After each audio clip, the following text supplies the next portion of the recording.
At 74 years old, I thought my daughter would care for me in my final years, but instead she called me a burden. She wanted me out of her house. What she didn't know was that I had already made a secret change to my will, one that would turn her world upside down when the lawyer read it aloud. This is my story. Before I begin, hit that like button, subscribe, and tell me in the comments, have you ever been called a burden by someone you love? My name is George Matthews, 74 years old, a retired history teacher from Boston. I lost my wife Margaret 3 years ago. Since then, my only daughter Clara, 42 years old, promised to take care of me. Clara is married to Richard, 45, a corporate manager, and they have 2 kids, Ella, 12, and James, 9. When my health declined, Clara suggested I move into their spacious suburban home.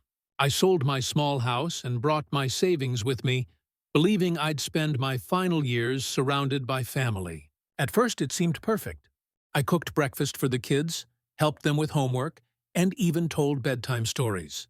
They loved having Grandpa around. But slowly, Clara's patience wore thin. One evening, after dinner, Clara sighed loudly as I stacked the dishes. "Dad," she said, "you're making this house too crowded. It feels like I'm caring for a 3rd child." Richard didn't say anything. He just stared at his phone. I laughed awkwardly, thinking it was just stress. But over the weeks, the comments grew sharper. "Dad, can you stop leaving your books around? The house isn't a library." "Dad, you eat too slowly. We can't wait for you every night." "Dad, you're costing us money with your medications." Every word cut deeper. One Saturday morning, Clara stormed into my room. "Dad, we need to talk," she said sternly. I put down my newspaper. "You're a burden. Richard and I didn't sign up for this. We need space for the kids. You should consider a nursing home." The word burden echoed in my chest like a hammer. I had given up my home, my independence, everything to be near her. And this was how she saw me. That night, while everyone slept, I sat awake at the kitchen table, staring at old photographs of Margaret. Her voice seemed to whisper, "George, don't let them take advantage of you." The following Monday, I made a quiet call to my lawyer, Mr. Howard Green, 62, who had managed my affairs for decades. "Howard," I said, "I need to make changes to my will." Originally, everything, my savings, life insurance, and pension, was written to go to Clara. But now, I wanted something different. Howard raised an eyebrow. "Are you sure, George?" "I've never been more certain," I replied. We rewrote the document. Instead of Clara, the majority of my estate would go to Ella and James, my grandchildren, placed in a trust they could only access when they turned 25. Clara would receive only one thing, a sealed letter I had written by hand. Life in the house grew colder. Clara barely spoke to me, except to remind me of chores or expenses. Richard avoided me altogether. Only Ella and James treated me with love, sneaking into my room to listen to stories about their grandmother.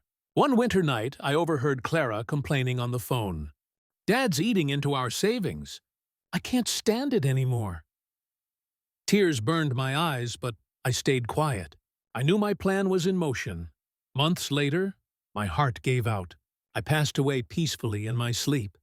But what happened next shook Clara's world. At the lawyer's office, Clara and Richard sat confidently, expecting to inherit everything. Ella and James sat quietly, holding hands. Howard cleared his throat. "According to George Matthews' last will and testament," Clara leaned forward eagerly, "the estate, including savings and investments, is to be placed in a trust for Ella and James Matthews, accessible when they reach 25. Clara's face went pale. "What? No! This must be a mistake." Howard shook his head. "It's quite clear. George left you something, Clara." He handed her a sealed envelope. With trembling hands, she opened it. Inside was my letter.